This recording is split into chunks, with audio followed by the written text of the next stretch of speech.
Our next guest is the co-host of BYUTV's BYU Sports Nation with Spencer Linton. And he's also BYUTV's voice of men's volleyball, host of BYUSN Basketball Countdown, a rugby enthusiast. It is our pleasure to welcome Jarom Jordan to the Wise Guys, making his Wise Guys debut. You know, his show is typically in the mornings. Yeah. And our show on Mondays is at night, and so this is late for me. The planets had to align. Plus, he's got kids, so no one's sleeping anyway. Yeah, and his wife's going to kill us for having him out here, but that's okay. Welcome. Once in a while, we have to have him. She may not even be sure what event is going on tonight. That's good. It's okay. That's good to know. It's great to be here. It's good to have you here. The Big 12 schedule comes out tomorrow morning. What are you hoping to see? I'm hoping to see, obviously, Utah at the very end there. I would like Utah as the final in that proper week, right? I laid it out, let's see, like a month ago. I can't exactly You and I did a show together where we did our picks of how we were going to do it. Yeah, you hosted that show, yeah. So, just pull that graph. Yeah. No, I would like as much as you can get the Arizonas later in the year, I think that would be good. For weather, UCF later in the year would be nice for So weather. they're not hot down there. Yes. I would love Kansas coming into town on a Friday night. The return of Jeff Grimes, I think, would be really fun. Yes. That would be awesome. So those are some of the nuances. But I'm still in the honeymoon stage with all this, guys. Yeah. Where I'm like, I'm just happy to be in the Big 12. This is awesome. Men's basketball season has been so fun. Obviously, it's fun when you win. That's why basketball is a little easier than football in that regard. But, hey. But it was still fun. It was still fun because it was new. And I have a feeling that the second time, like when the schedule comes and the reality hits tomorrow, that we know what's going to happen in the fall, I think we might enjoy it more because of less newness and more reality of, well, we know what Kansas is bringing to Provo. We thought BYU would go to Kansas and win because they're Kansas. And BYU was ahead at halftime and all that stuff and lost the game. Well, when Kansas comes here this time, BYU knows they better have their A game or they're going to get beat again. Kansas got good at football. Yeah. And now they have 3 losses in basketball. Like, what in the world? Yeah, it's crazy. But it's just awesome. These new experiences, new fan bases, new vibes, new opponents, new stories that we're learning about, new traditions in the league. What are they good at? What are they not? What do they get riled up? What do we? Oh, Richie Saunders riles up everybody. You know, it's just fun to be in a new space. And honestly, I just really care about the other games and the other teams in the league. And we're getting version 2.0, 3.0 of the Big 12 now. The version that we have this year is not the version of next year because you welcome in the 4 new teams. The four corner schools. And now it's 16 teams, and Texas and Oklahoma are gone. So whatever we think we know, it probably adjusts a little bit next year. It's interesting. We were talking earlier, and we're talking with Tyler. BYU splits last week in basketball, and we're all okay with it. That's like a whole different type of a vibe and feeling. Mm-hmm. When have we ever said, if they get split this week, they'll stay in the top 25. They'll stay in the top 10 in net. It's Pepperdine and Pacific. If we just get one. If we just get one. And they've been ranked. They've been ranked since November 27th. Yeah. That's such a different mindset than we've had around basketball forever. Yeah. So here they are. They're still ranked. Even though they split this last week, they have Tuesday to get healthy. They've had the flu going through them. The big dance is closer than we think. What's your expectations for this basketball team with what we've seen so far for the rest of the season? Really hoping BYU's in the 8 and 10, 10 and 8 space, because that'll get you a 5, 6, or 7 seed, it feels like, in the NCAA tournament. And Salt Lake is one of the spots, guys. There's only 4 spots that BYU can go to because of the Thursday, Saturday, and Salt Lake is one of them. There's a 25% chance that they play 45 minutes away. That would be unbelievable. And BYU's shown that they can win tough games. So far, they have a road win in the league. Let's see what BYU can do. If they can stay healthy, and Dallin Hall needs to be the healthiest guy because he's the true point. It's a little different when Jackson's on your show today, and you can see he's the leader. Sounds like he's the leader. And you got to remember, he's only halfway through his sophomore year. Yeah. This guy's going to be an all-timer at BYU, having been the dude going into the Big 12 as a 3-year starter. And next year's team's gonna be talented too. So I'm looking forward to it. And to your point about, hey, we split. BYU dropped 1 spot in the top 25, and that's what we've chosen to be riled up about today. Yeah, they lost to the number 1 net team in the country. Yes. Why did they even drop? BYU's number 6 and then outside the top 5 for the first time. These are wonderful things to be complaining about. They really are. Rob from Ridgecrest, California is on the live stream tonight. We appreciate everyone identifying where you're from, and look for the podcast out tomorrow morning. Men's volleyball is flying high. They've got a month-long homestand. Sean Olmstead was here, and we congratulated him on pulling that off. Who just gets a whole month at home? Right. You and Steve Vale on the call there. You guys are very good and make it entertaining. You weren't listening, but we were bragging about how good the broadcast is. The Gummy Bears, I thought, got in the way of the broadcast. That team's not in the Big 12, right? Because the league they were already in is better than any Big 12 league would be. It's the top league in the country. And so you guys get to do all of these games, and you do a better job than any national network does on volleyball. Thank you. We were talking about that earlier. In the men's, there's no real national network that even does it. Right. Hawaii does a really nice job on Spectrum Sports, but then it's just streams. It's not which we do a proper TV show on stream every time. We've never been, this is just a stream. We have fewer everything. So BYUTV's invested in what it's going to do for BYUTV and ESPN+. In the women's game, it's grown tremendously. Big Ten and Fox entered the conversation this year doing some women's volleyball. Yeah. And then there's 2 new domestic leagues that literally, one started last week, the other starts in the fall. And that's where Whitney Bauer and Kamaila Hiapo are. They're playing professionally in Atlanta now. So volleyball is growing, especially in the women's space. Men's, there are HBCUs and D2s adding it, but not a lot of D1s are adding men's volleyball. I wish they would. If you took UCLA out of the picture, and they'll be here in Provo here in a few weeks. Oh, yeah, that's the one I circled. They're number one. Yeah. You take them out, is BYU a contender for the national championship? I don't think so right now. BYU's got some things to figure out. They got to get healthy, and they do have the horses if they're all healthy and running and gunning. They're figuring some things out still right now. Stanford looks really good. To me, Stanford actually at the moment looks like the best team in the country. They're like men's hoops for BYU, where they returned a ton of dudes and they got way better. There's a lot of good teams. The last time a number 1 ranked UCLA team came to Provo, though, they got spanked in soccer. Yeah. So UCLA was one last week. They lost to Ohio State. That's right. Ohio State took over number 1. They lost twice to Penn State. There's a lot of parity in men's volleyball right now. This BYU team, I think they're poised next year to make a run at the national championship. They're very young, right? Yeah. This year is, can we do what we did last year with a different setter? They took second in the MPSF, didn't get the at-large. There are 2 at-large spots in men's volleyball for the NCAA tournament. It's hard to make it if you don't win the league. Here's some developing news. Texas leads Houston 2-1 early in that game. There you go. That's developing. When he talks about developing, he's like very early developing. Is that a hockey score? Or like what is it, in the That's second a game period? we'll keep an eye on, as BYU just beat Texas by double digits and just lost to Houston. Now they're playing tonight on ESPN. BYUTV's Jarom Jordan is on the Wise Guys. We're live on YouTube and Facebook, Twitch, and ysguys.com. Are you ready? Now we're going to get to the good stuff. Yeah. I have to tell you something. The good stuff. The broadcast I went to the games this weekend. I love when you go to the match. When you guys go to the match. Which was great. I love it. I talked to Sean afterwards, which Brenda was with me, and we're talking to Sean, and he's just, I love how frustrated he was. Isn't it nice when the coach is as mad as you are? I was like Sean. Kalani gets that way. So he's like, I'm mad too. It seems like a lot of unforced errors. So, yeah, you think? Like, he's like, yeah, I'm so. Yeah. He's like, and I go, that's a really good team, though. Cal Irvine, right? And he's like, yeah. He goes, you know what, though, Blaine? We don't lose at home.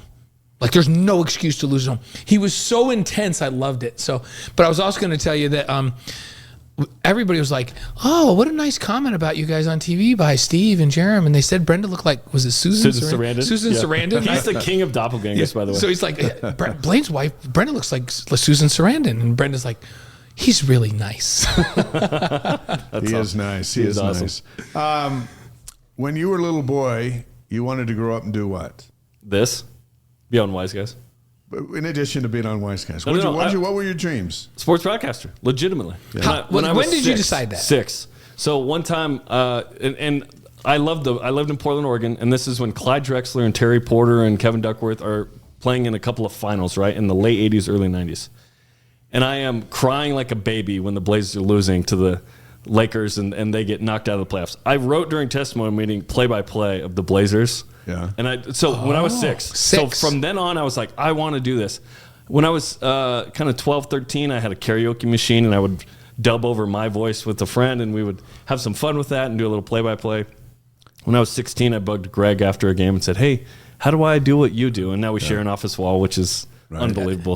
I feel super fortunate to have wanted to do it and now do it, because weird and rare and lucky. You talk about the Blazers, and that was your hometown team. What about BYU sports? Is that something that's been in your heart since you were little? What impact did BYU sports have on you? So my grandma lived in Orem. So Orem High was a big deal for me. Just up the road from our undisclosed location. That's right. Yeah, exactly. We don't tell people where we're at. I love the name of the street, by the way. I'm not going to say it, but I love the name of the street. It's easy to remember. It's for security. It's for security reasons. Yeah, there would be people banging on the door.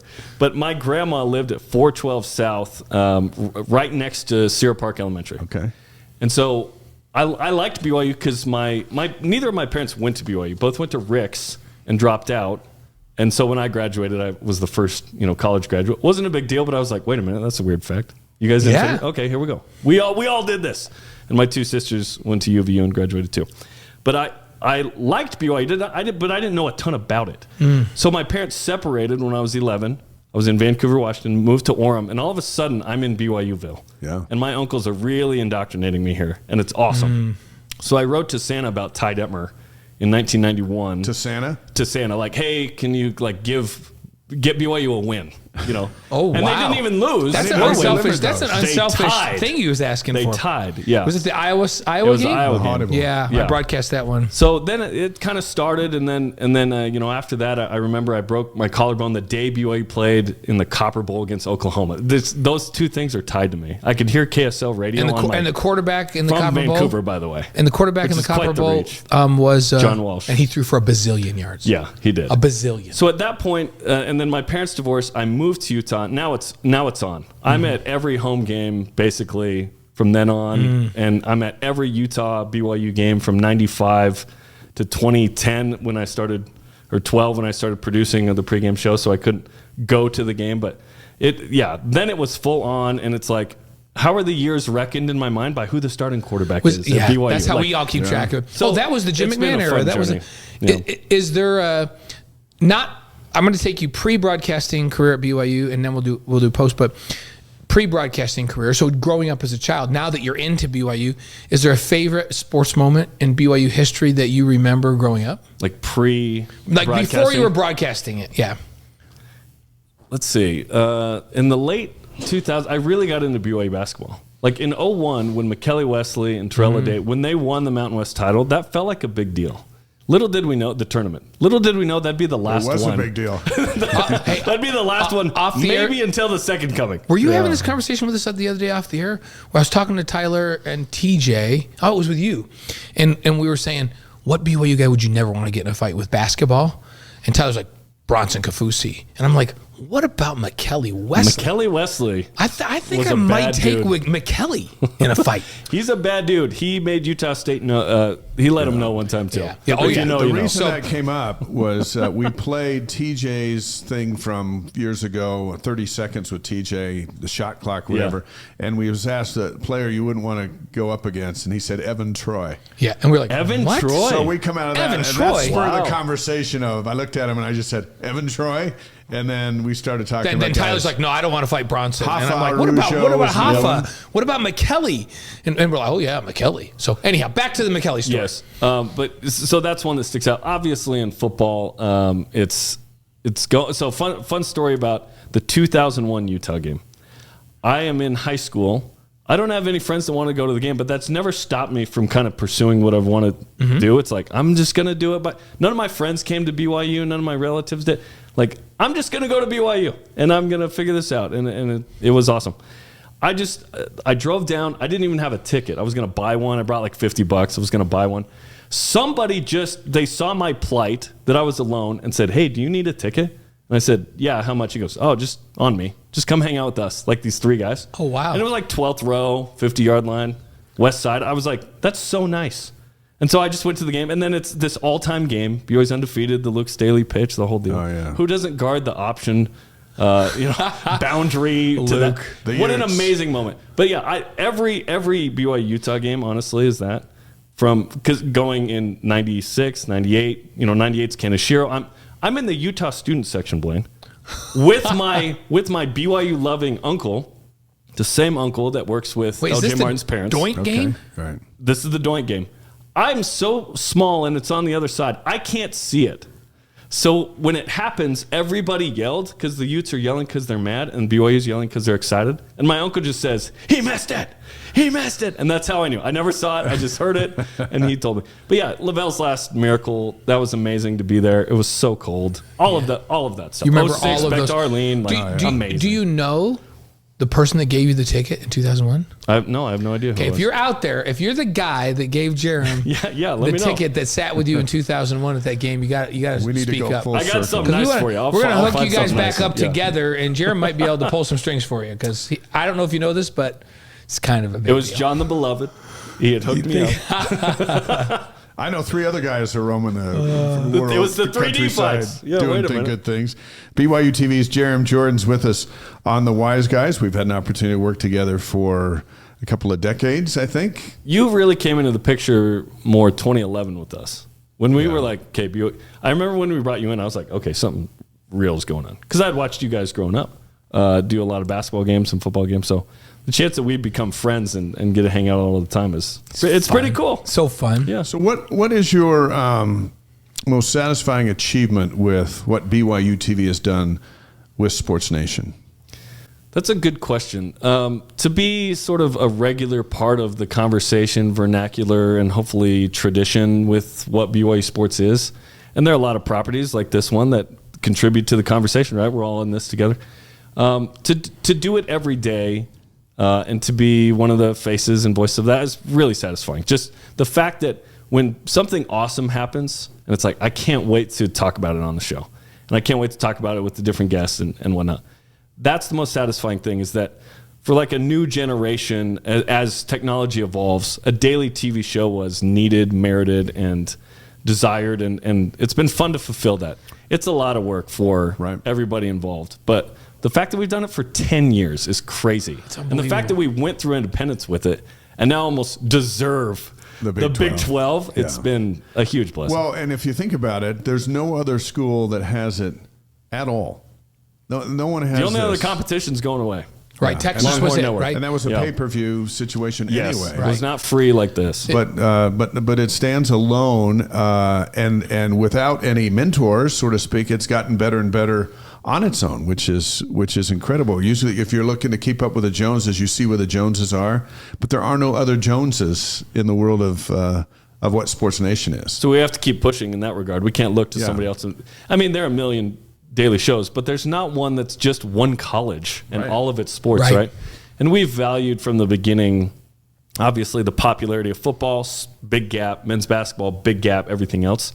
But Spencer and I are the ones calling the everything else. So we're very intimately familiar with those teams. Right. It's been fun to tell their stories and get to know people. But just to be one of the people in the conversation that kind of rep BYU sports has been awesome. I don't take that for granted at all. When you're traveling around, we go down and do the tournament together, and like you guys take the show on location and all that.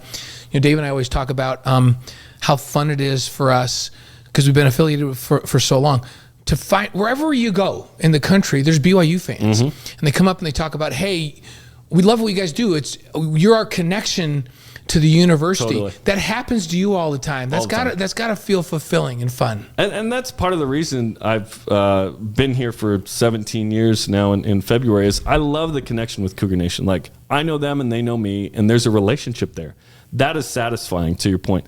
Like, if I was off calling whatever games for whatever sport on whatever network, like, you don't have a connection with the fan base. You're just getting You're a paycheck. in one day, out the next. Yeah, and there's not a continuity there, a relationship, a sentiment. I really love connecting, like, okay, I call men and women's volleyball. I know the parents. Like, we're talking all the time. Men's basketball and football. We know the parents, like, oh, Keanu, Lloyd Hill comes up and is like, hey, I'm watching the show every day. I love this. Like, that is awesome. And it's super unique. No one else has this, not just BYUtv. I'm talking the fact that BYU goes to Baylor and UCF and like 1,000 fans or whatever, or 100 or whatever, show up at shoot-around. It's not amazing. the game. Amazing. Shoot-around. It is truly the road shows of Cougar sports now. That used to be a thing in the church. Now it's like wherever BYU goes, you have an opportunity. And I feel bad for the West Coasters because they got 12 years of it, and it was awesome. They enjoyed it. Now it's the Midwesterners who get the majority of this. Hey, Les from Santa Fe. Oh, yeah. Saying, okay, Dennis Pitta. What's up with that? Jarom, Dennis what's up Pitta. with He's one of my great homies. I love Dennis. He's the best. So it's just a shtick. Like people. Is it, Blaine? I don't know. Because you always make me say it when I come on the show with you. I'm always want to say, sorry, Dennis, we didn't have time for you We're today. asking you to set the record straight here tonight for Les.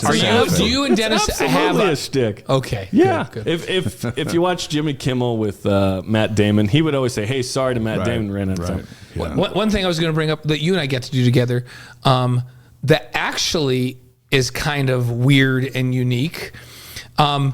And I want to know if you ever get recognized in other places. This is something I never thought I'd get recognized, but I got recognized in Spain a couple weeks ago, in Italy. I've been recognized in Amsterdam by missionaries in those not towns. by the police. By missionaries By in the those fuzz. towns that say to me, hey, we have a weird question for you. Are you the P-Day safety guy?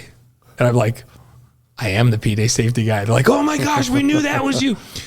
You hosted the series of missionary training videos. I came on and was a guest host for P-Day safety, but it was awesome. You hosted this whole series. Do you get recognized wherever you go for that? Yeah. From the safety zone, if it's a return missionary within the last 5 years, 6 years, yes, 100%. So for those who don't know, we shot that in 8 days, super quick, right? But the church put that out in spring 2019. There's safety videos in a sports center-like feel. And it was kind of a way to make these rule books interesting so that More they would pay watchable. attention to They them. were so dry. They showed us Safety the old ones. videos, We're like, oh my gosh, how often do they have to watch these? Can we have some fun with this? So we kind of make fun of had some ourselves fun, doing it, right? And within the context of the church, there wasn't a lot of ad-lib ability. They wanted certain, These principles have to be taught. You said this, we kind of need to reel that in. So we do some new takes, but it was great. And they're, I think, 13 episodes. And honestly, I haven't watched them before. I've just seen little bits and pieces. So when people come up and they say, hey, you remember this? I'm like, I don't actually remember. I'm sorry. But it's anybody that goes on a mission, like, I have mad respect for it. I went on one, and it was really hard. And anyone that goes, I'm like, that's awesome. Where'd you go? Tell me about your experience. So it's a fun to connect with missionaries, current and former, because they've sacrificed a ton. So I just really respect that. And I normally they normally phrase it like this, Blaine. Oh, yeah, I had to watch those. And I go, had to is the operative. Required. When we were just in casual viewing. we were in Rome a couple weeks ago, and we had that little bit of a break. And so we went up to the Rome Temple. We went into the visitor center, Which I've heard is epic. Oh my gosh, you guys! The apostle statues, the 12 apostles with the Christ statue around. Oh my goodness! Like, there's crazy symbolism it's in all of them. breathtaking. And, Peter has his keys. Like it's breathtaking, and it was really fun. But again, when the sister missionaries were there, and one says, "Okay, we just been talking. We have a really weird question. Are you the safety guy from P-Day?" I'm like, I am. I love that you were the P-Day guy. I know, I'm That's the P-Day safety. Perfect for me. But anyhow, and it started a conversation. Bike safety. And we got to talk about what they were doing and what's it like being in Rome. Did you say when in Rome? When in Rome. Don't be Catholic. But what a fun experience. And that was a fun thing that we got to do together that we're kind of proud of, right? Like, cool. it was really cool to do that. No, it was amazing. It was a cool experience. And again, 8 days. It was wild. Let's go to another moment in time. There've been some hair-raising moments on SportsNation over the years, and there's been a head-shaving moment. Well played. Anchorman. Which was also a teaching moment. I think DJ is going to put that picture up. Tell us the story behind this. And on the podcast, let me describe what you're going to see here. You're going to see Jarom with half of his head shaved. This is an actual in-game photo that DJ is going to put up. And it all has to do with Gonzaga. Yeah. But I'm going to let you explain it. March 2015. So weeks before. Okay, first off, the year before, there it is. That is And the now most. we're looking at the photo. That's the my most flattering goodness. view of me ever. And when I say lesson learned, there were lessons Do you know whose learned here. haircut that looks like? A monk. No, it looks like the guy from Ghostbusters that says, "Hey, that's why I invited clients instead of friends to this party, because you never can be too frugal, if you know what I mean." The neighbor or whatever. Yeah, whatever his name was. What it looks to me is a The guy who Keymaster lost of the bet. Gozer. Indeed, So- against myself. So in 2014, I first said, hey, if the BYU women's basketball team beats UConn in the NCAA tournament in the Sweet 16, I will shave my head. BYU was up 1 at halftime. I was getting, you know those like nervous flusters, you get a little warm? I started to get that. UConn pulled away, didn't get, people forget, that was the first time I said it. So the second time I say it, BYU, Gonzaga's number 3, BYU's not good enough to beat them in my eyes. I said, look, if they went up there, I'll shave my head. And so then they begin not the first or second, but the first of 3 wins in a row. Right. Yeah. And so I actually went to the game. I was at that game. It's the only game I went to in Spokane. And as soon as BYU won, it was awesome. But about 30 minutes later, like the reality set in. Yeah. Oh my gosh. I have to. And I was always going to do it. But then Michael Miner, our boss at the time, said, no, we need to bick it. Rick Moranis. Yeah, Rick Moranis. Of course, Honey, I Shrunk the Kids. Come on. Strange Brew. Yeah. Same haircut. Yeah, that's funny. So then he said, no, you need to bick. I said, no, I said shave. That's enough. Come on. They originally had some buzzers, whatever. It wasn't working. They got like these sheep shears or something weird. Yeah. Anyways, I did it. It took 10 weeks to grow it all back, but we were good. And Did it come back thicker with more curls? Was it like more curls? Before that, luckily it came back. Let's go back to the moment that it was all gone. Yeah. And you kind of went, okay. Yeah. I was shocked by how high my hairline was in the canyons. Did you wear a lot of hats after that? I was still calling men's volleyball matches, doing BYU SportsNation. You just had to embrace man. it. But you haven't done it since, I've noticed. You've drawn the line on head shavings. No, I was never going to do it after that. But you know what I noticed? Like, if you buy a motorcycle, you notice all the motorcycles suddenly. Mm-hmm. I noticed all the people who had shaved heads after that, like I had never done. So I called them the Bald Brethren. I was taking pictures with Greg, with Mark, with Mark Pope when he was an assistant, and so on. Mark was just on last week. Yeah, so Dave Rose actually told me in Vegas after the shoot-around, because it was right before that, right? The Monday after the tournament, he goes, you got to be careful what you say about our team. You're right. It's a challenge issued, and they delivered. Wow. Well, that was. I was thinking of all the moments over all the years. That was one that is actually on YouTube, but it was one where, sometimes we say stuff and then we've got to own up to it, and that just happened to be a hair-raising experience over such a big win. Hey, for the record, that's why I never say stuff. I don't say that stuff. It was good for the show. That's like a radio host years ago said, I'll walk naked in the streets if ... Oh. And then he just walked a dog called naked. Oh, see, that's not okay. I was like, no. That's misleading and unfair. I'm going to do it. Yep. Yeah, a few more questions for Jarom Jordan of BYUtv. Before we get into the Super Bowl and 5 questions. Right. This Big 12, what impact has the Big 12 had on BYU SportsNation, this show? The ratings have gone up. It's been awesome. Yeah. We're looking at the numbers, and just people are more interested in what's going on. Also, the ability to have more compelling and interesting matchups constantly, I think, elevates everything. The newness of every sport, too. It's not just like football, men's hoops. It's right, okay, who's good at women's volleyball, and what does that mean for BYU in this league? Women's soccer took care of business, right? Certain sports, you were talking to Gordon Eakin, that's a challenging league. Baseball's got a huge challenge, like men's basketball. Mm-hmm. Yeah, it's been fun to get to know these. We're more interested in a standings full screen than we ever have been. Right. Take Big 12 Roundup. We're recapping and previewing games. We never did the WCC Roundup. We never said, hey, we're excited about Portland and Pepperdine coming up tonight. But we were doing, when they were in Independence and the WCC and basketball, pregame and postgame shows and all of that. Yeah. But all of these things that we do now, because of the league and the interest, Sports Nation's really risen. But you and I were talking, and we're not going to give numbers, but some of the highest rated shows we've ever done are now. Yes. Like pregame shows, postgame shows. The Houston postgame show was viewed by a lot of people. Yeah, it was big time. Despite the loss. Right. And it's been fun to, we've elevated the football pregame shows 2 hours, which has been awesome. The basketball pre and post, it was Tyler and I in the studio. Now we have Kristen and you, Blaine, which is awesome. And Spence and Dave and whatnot. It's been great.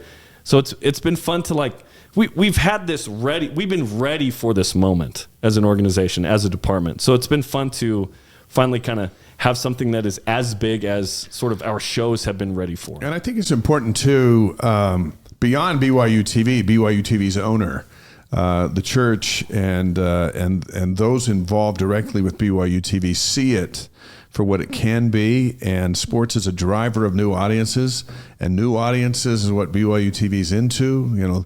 We always get, people think we should be more homers on games, and they have for the years, but we're not the radio guys. There's a place for that. Sure. For us, the opposing audience is actually more important than the home audience for the big picture of BYU TV. And, yes.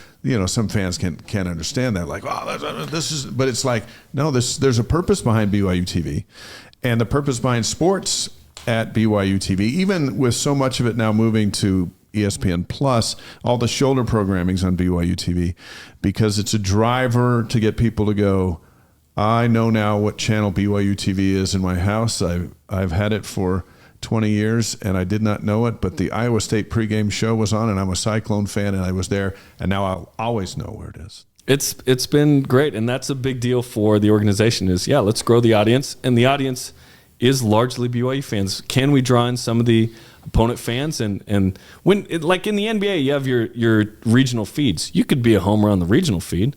There's no regional feed. It's one feed when it's on BYU TV or ESPN Plus. So you have to cater to both. And as play-by-plays and color analysts, you have to understand that. But it's been an amazing journey from being a student 06 to 09 and kind of seeing what we did and what we had and no building like we have now, and to the point where we've got the building, we've got all the shows, we've got the growth. There's going to be growth over the next couple of years. It hasn't been stale or lake-like. It's been a rushing river of new and nuance and creativity and fun that continues to be interesting for the audience and for me personally. When BYU joined the Big 12, we did a 2-hour special in the basement of the Harris Fine Arts Center, which no longer exists. Oh, Independence, right? Yeah, 2011. Independence. Yeah. Independence, Oh, yeah. Pre 12 years before. But we did that show, and it was historic, and it was exciting. And they announced Notre Dame was going to play, even though they didn't, and all that stuff. But where we were and where BYU TV is now, where you'll be tomorrow on SportsNation, is like a different solar system. That day, I think we taped it in the afternoon and it aired later, because doing it live a studio show live was beyond us at the moment. Yeah.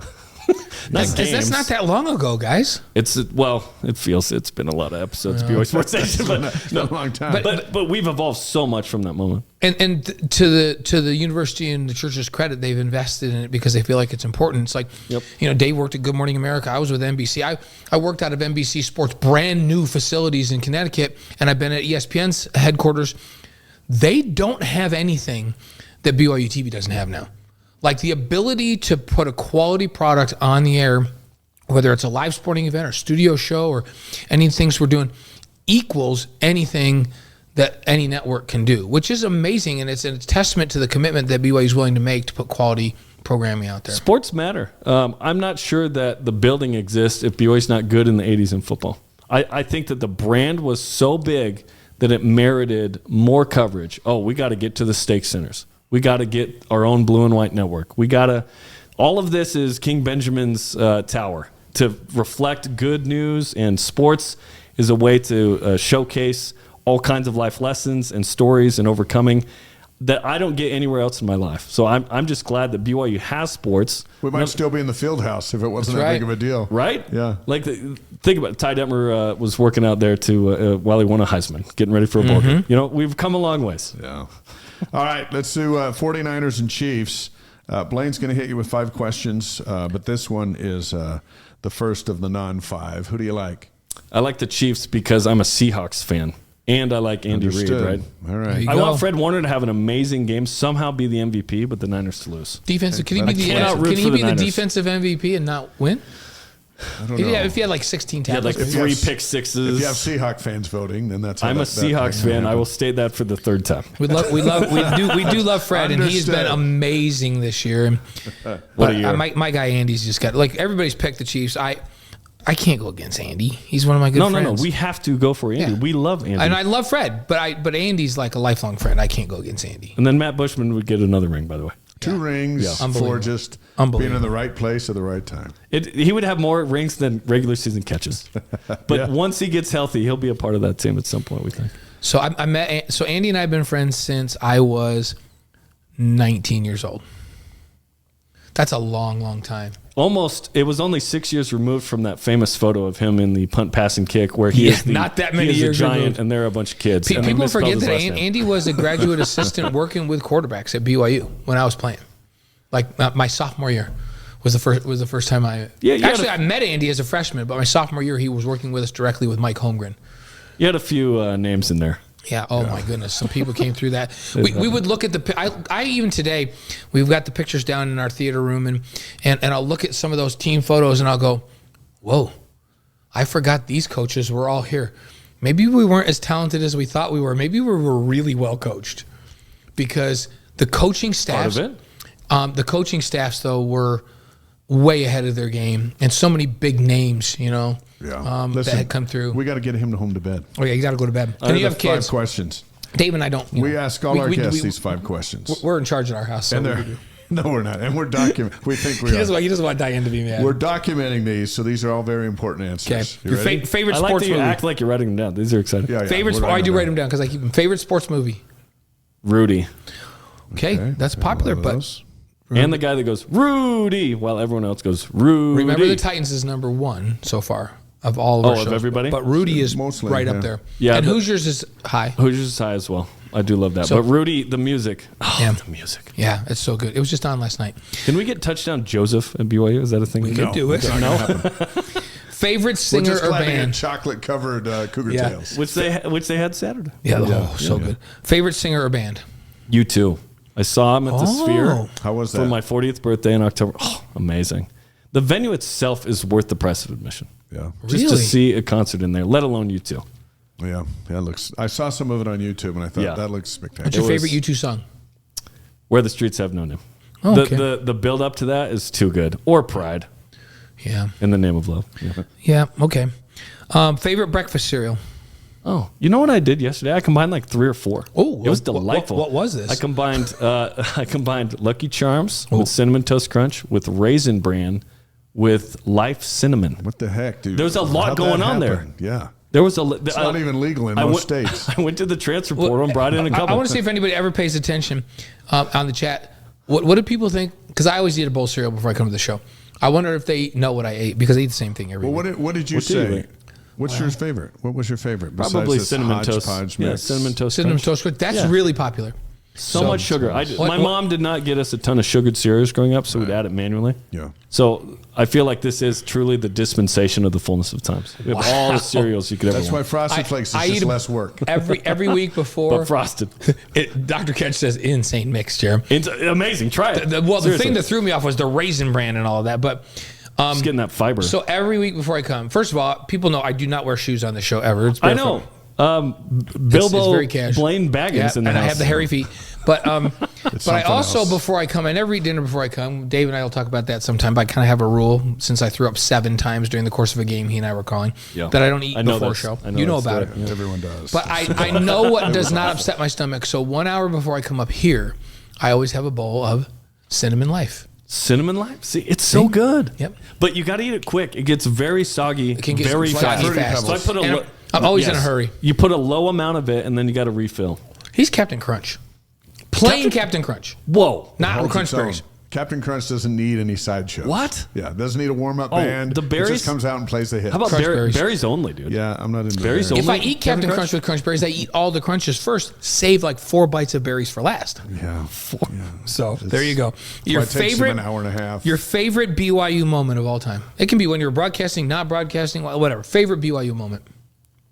You know what? I'm going to say calling the comeback in the Elite Eight for women's soccer. Like that was special. I got lucky because it was football at Oklahoma State, and so Greg and Spence were gone, and it fell to me.